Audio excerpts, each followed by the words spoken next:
बैठाया जाता ना सबको। सिवान आए हुए हैं आप सब लोगों को सबसे पहले तो बहुत बहुत धन्यवाद। इतनी संख्या में आज आए हैं और सिवान में कई वर्षों के बाद आए हैं। आत्मनिर्भर गौरव महिला स्वावलंबन, देखिए ये तो बहुत अच्छा आंदोलन है ना।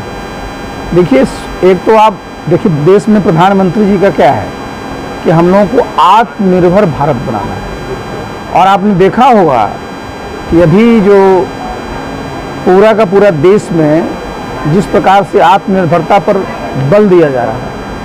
पहले क्या होता था कि अपने देश में जितने भी हम लोग को अपने रक्षा की ज़रूरतें होती थी डिफेंस के लिए, वो सब बाहर से आते थे। जितने फाइटर प्लेन हैं वो सब बाहर से आते थे। आप देखिए जगुआर आता था इंग्लैंड से, मिग विमान आता था रूस से, रफाल फ्रांस से।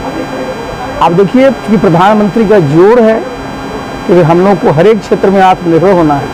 तो अब तेजस जो विमान है, जो फाइटर प्लेन है, वो न सिर्फ भारत की आवश्यकताओं को पूरा करेगा बल्कि हम कई देशों को जो है उसको निर्यात कर रहे हैं। ये जान करके कितना गर्व होता है कि जो भारतवर्ष रक्षा के जितने उपकरण होते थे बाहर से हम लोग सब उसको आयात करते थे, आज 100 करोड़ से ज़्यादा का उत्पादन जो है अपने देश में हो रहा है। हम रक्षा के क्षेत्र में भी आत्मनिर्भरता की ओर बढ़ रहे हैं और ये बहुत बड़ी उपलब्धि है।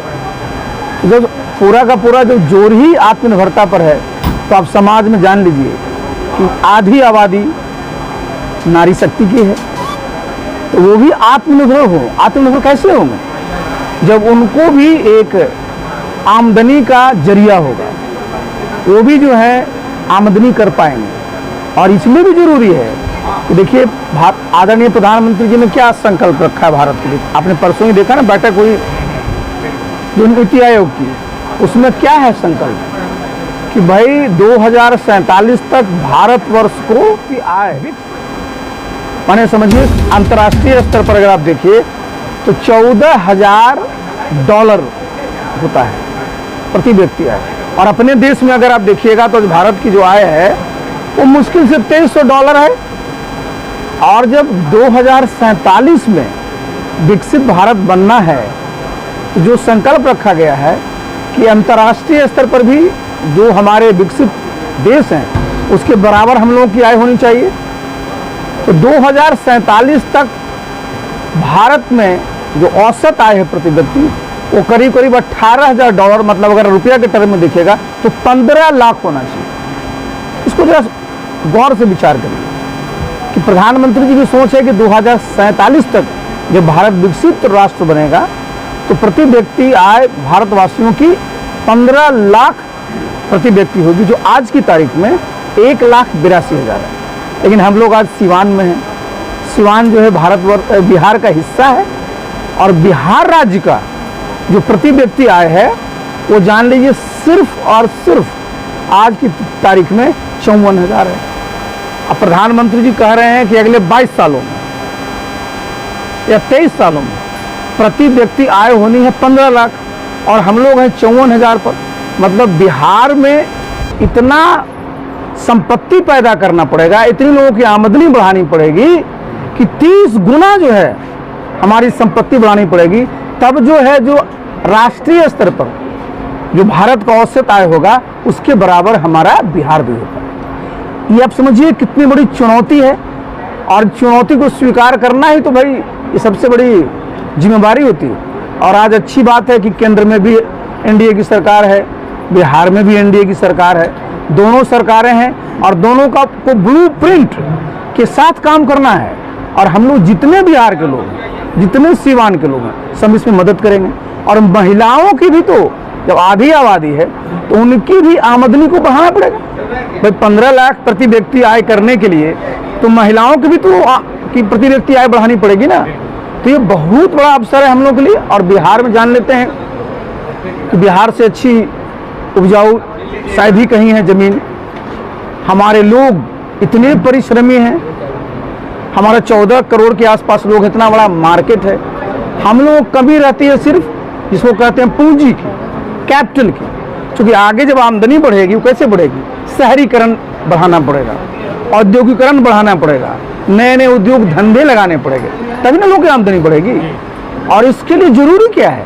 जरूरी है कि ज्यादा से ज्यादा निवेश, इन्वेस्टमेंट निजी क्षेत्र में, क्योंकि सरकारी क्षेत्र में तो संभव नहीं है ना इतने लोगों को रोजगार दे पाना।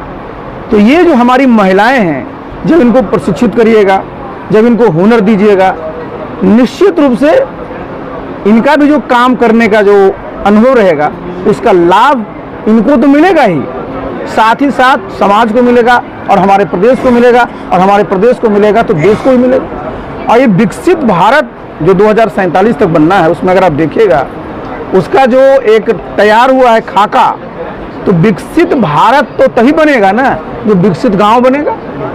तो प्रति गांव को अगर जब विकसित करना है तो सबसे बड़ी चुनौती क्या होगी कि गांव से गरीबी को समाप्त करना। तो गरीबी कैसे समाप्त होगी? जब बेरोजगारी समाप्त होगी, जब लोगों को रोजगार मिलेगा, जब लोगों की आमदनी बढ़ेगी। तो ये बहुत बड़ी चुनौती है। और यहाँ जो अनीता जी ने ये काम किया है कि भाई महिलाओं को उनका स्वावलंबन करने के लिए, उनको आत्मनिर्भर बनाने के लिए जो छोटे मोटे काम से शुरू किया है। देखिए, एक बार जब हमारी महिलाएं कामकाजी हो जाएंगी, पैसा को हैंडल करने लगेगी, बैंक आने जाने लगेगी, तो वो भी समझ लेगी कि भाई कैसे जो है अधिक से अधिक आय बढ़ाई जाए, कैसे कैसे संपत्ति अर्जित की जाए, जिससे कि अपना एवं बच्चों का भविष्य उज्जवल कर सके। सर, राजनीति से भी कुछ सवाल होंगे। बड़े चेहरे हैं, सिवान में आप आए हैं तो लाजमी क्वेश्चन बनता भी है। केंद्र में और राज्य में सरकार आप ही लोग का है और महिलाओं का बहुत बड़ा तबका आप लोग के साथ हर चुनाव में खड़ा भी रहता है। आखिर फिर रीजन क्या हुआ कि महिलाओं का उतना विकास नहीं हो पाया बिहार? देखिए, ये आप नहीं कह सकते कि महिलाओं का विकास नहीं है। देखिए, अगर ओवरऑल पर मैंने क्या बोला कि भाई जब राष्ट्रीय औसत प्रति व्यक्ति, देखिए मैं विकास का पैमाना पर जा रहा हूँ, हम एक ही पैमाना ले रहे हैं प्रति व्यक्ति आय का। तो जब राष्ट्रीय स्तर पर 1,82,000 है और हमारा सिर्फ 54,000 है, तो ओवरऑल हम पीछे हैं।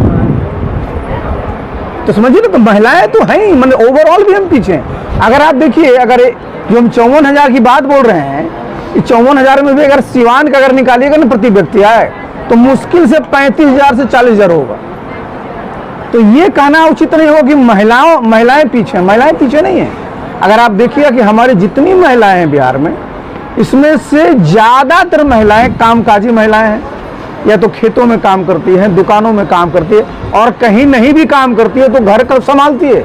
घर का काम साधारण काम है, घर का भी काम अगर जोड़िएगा, उसको भी मोनेटाइज करिएगा। अब खाना बनाइएगा, अगर आप किसी कुक को रखिए कितना पैसा लगेगा? आपको बर्तन को देखना है, घर साफ करना है, किसी को भी रखिएगा, मैनेजर को कितना लगेगा? ये कौन कर रहा है? ये हमारी महिलाएं ही कर रही है। तो वो भी अपने हिसाब से, जो दिखता नहीं है, ये छिपा हुआ हिडन है, तो वो भी जो है अपने लिए और परिवार के लिए और समाज के लिए इस प्रकार से जो है इनकम पैदा कर रही है, जो दिखता भी नहीं है। तो महिलाओं को आगे लाने के लिए कोई ब्लूप्रिंट तैयार आप लोग किए होंगे? देखिए, महिलाओं को आगे लाने के लिए तो इतना अच्छा ब्लूप्रिंट है। आज आप देख लीजिए कि भाई पहले क्या होता था कि महिलाएं सिर्फ और सिर्फ घर में रहती थी। आज जो देखिए 50% जो सीटें हैं वो आरक्षित हैं। पंचायती राज जितने हमारी संस्थाएं हैं, जितना हमारे नगर के क्षेत्र हैं, और आपको पता है कि ये अंतिम लोकसभा था। अगली लोकसभा उसका जब चुनाव होगा 2029 में, तो 1/3 महिलाएं सांसद बनेंगी। 2025 में जो बिहार में विधानसभा का चुनाव होगा, ये भी अंतिम चुनाव होगा। जब 2030 में जब विधानसभा का चुनाव होगा, तो यहाँ भी 1/3 महिलाएं विधानसभा में जीत करके जाएंगी। तो देखिए, महिला के सशक्तिकरण के लिए और नारी सशक्तिकरण के लिए, चाहे आदरणीय नरेंद्र मोदी जी हों, चाहे नीतीश बाबू हैं, इन लोगों ने खूब काम किया है। अच्छा, नीतीश सर, एक राजनीतिक सवाल सर से। एनडीए की सरकार देश में है और राज्य में भी एनडीए की सरकार है, लेकिन चुनाव के दौरान आरसीपी बाबू कहीं नजर नहीं आ रहे हैं। आरसीपी बाबू दिल्ली में थे। देखिए मैं बता दूं, देखिए मैं दिल्ली गया हुआ था, और हमारी पार्टी के जो राष्ट्रीय नेतृत्व है, उन लोगों ने मुझे दिल्ली में रखा था। तो अच्छा बताइए, मैं पार्टी का वफादार कार्य करता हूँ, और मुझे दिल्ली में मेरी उपयोगिता उन्होंने समझी, मुझे रखा। तो इसीलिए तो मैं अब घूम रहा हूँ कि बिहार में लोग कर दिया कि आरसीपी सिंह गायब हो गए, दिखते नहीं, लापता है। तो मैं कहीं लापता नहीं हूँ, मैं कहीं गायब नहीं हूँ, मैं हूँ, और मेरा अब आप देखिएगा कि चूंकि अब 2025 का चुनाव आ रहा है। सर, जब जदयू में आप थे तो आपका चेहरा हमेशा चर्चाओं में रहता था, नाम भी चर्चाओं में रहता था, लेकिन जब से आप जदयू से बागी बने उसके बाद से उतना सक्रिय नहीं दिखाई दे बिहार में। देखिए मैं तो सक्रिय ही रहता हूँ। मैंने बताया ना कि पिछले 5 महीने में जरूर मैं दिल्ली में था तो मेरी सक्रियता कम थी, अदरवाइज अब देखिएगा तो महीना में मैं 20 दिन घूमते ही रहता हूँ। नीतीश कुमार का प्रेशर पॉलिटिक्स नहीं ना, नीतीश कुमार का कोई प्रेशर पॉलिटिक्स नहीं ना होता है। देखिए पॉलिटिक्स जो है ना, पॉलिटिक्स में बहुत सारी चीज़ें होती हैं, सिर्फ प्रेशर ही नहीं होती है, ये समझ लीजिए। पॉलिटिक्स तो कोई साधारण चीज़ नहीं है, पॉलिटिक्स बहुत बड़ी चीज़ है, इसका बहुत बड़ा आयाम है। और सब लोग जो पॉलिटिक्स करते हैं, और पॉलिटिक्स में एक अच्छी चीज़ क्या है कि पॉलिटिक्स में सब लोगों की संभावनाएं रहती हैं, सबकी गुंजाइश रहती है। इसी अच्छा सर, काफी संभावना समय में बाद आप सिवान पहुंचे हुए हैं, महिला शक्ति के लिए क्या कुछ करने वाले हैं? अभी तो मैं इतना महिला शक्ति पर बोल दिया यार। इसी संभावनाएं में, जिस संभावना की आप बात कर रहे हैं, तो कहीं ऐसा तो नहीं कि पुनर्वापसी आपकी जदयू में हो? देखिए मैं तो एनडीए में ही हूँ जी, अगर आप देखिए उस हिसाब से आज बिहार में एनडीए की सरकार है, बीजेपी जेडीयू, तो मैं तो बीजेपी में हूँ, और बीजेपी देश की सबसे बड़ी पार्टी है, तो मैं किसी पार्टी में क्यों जाऊँ? मेरी तो अपनी पार्टी सबसे बड़ी पार्टी है। तो सर कुछ फ्यूचर प्लान आप अपने लिए कुछ लेके? देखिए मैं अपने लिए बात नहीं होती है। अगर आप संगठन में तो संगठन के अनुरूप काम करते हैं, हाँ संगठन से हट करके भी मेरी सोच है रहती है, और उसके लिए मैं अलग से कार्यक्रम भी करते रहा हूँ और आगे भी मैं करते रहूँगा, जिससे कि। अच्छा सर, आपका जो पद था जदयू में अब उस मनीष वर्मा को मिलने वाला है, मिल चुका है लगभग, कमान संभाल भी रहे हैं। अरे भाई हम व्यक्ति पर नाम नहीं ले, देखिए उस पार्टी के राष्ट्रीय अध्यक्ष कौन है? आप लोग आप व्यक्ति पर तो वहाँ एक ही, वहाँ पार्टी में एक ही महासचिव है। आप लोग जो है ना भाई, आप आइए व्यक्ति को छोड़ करके मुद्दे पर आइए। देखिए मुद्दा क्या है कि जब देश को 2047 तक विकसित राष्ट्र बनना है जी, तो बिहार को भी 2047 तक विकसित राष्ट्र बनाने के लिए प्रति व्यक्ति आय 15 लाख करने के लिए 54,000 है, कितना परिश्रम करना पड़ेगा उस पर ना फोकस करिए, उस पर ना सब लोगों को लगना है। जो पता चला कि देश की प्रति व्यक्ति आय 2047 में हो गई 15 लाख, पर आ गए 3 लाख पर। सर भाजपा ने अगर आपको एक तरह से माना जाए कि तरजीह नहीं दी, तो क्या ये कैसे आप कह सकते हैं कि मुझे तरजीह नहीं दी? नहीं, चुनाव के वक्त में हाँ मैंने बता तो दिया आपको कि भाई किस व्यक्ति का क्या सदुपयोग है, ये तो नेतृत्व तय करता है ना। तो ये जो कह देते हैं कि तरजीह, अच्छा ये बताइए हम तरजीह के आश्रित हैं? किसी की नाराजगी तो नहीं है सर, अंदर से कुछ चल रही हो? किस बात की नाराजगी?